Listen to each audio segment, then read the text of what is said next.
All right, now we're going to do fire hydrants. Okay, I see these done incorrectly a lot, so we want to clarify that. So Evan's going to get down on all fours here. Okay, and what we really want to do, we want to make sure the low back never moves. Okay, the low back never moves.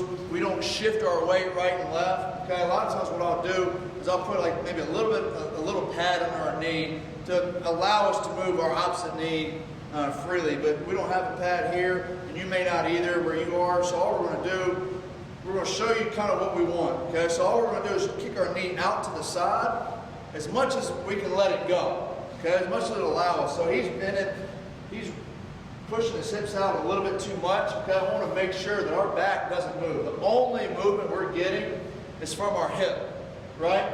So kick on out again. All right, so that's as far as he can go. Even if he twisted at the hip, he's not getting any more rotation out of his hip. I'm sorry, if he twisted at the low back, he's not getting any more rotation out of his hip, right?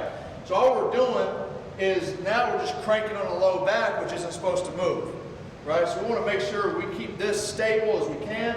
We're trying to work the mobility of the hips. Let's turn to the side, this one.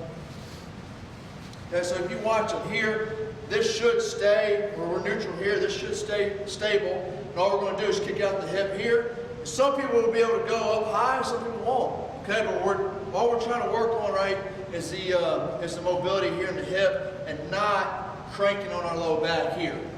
Okay, so it's a completely different exercise when you do it correctly, when you do it right. It's a much safer exercise when you do it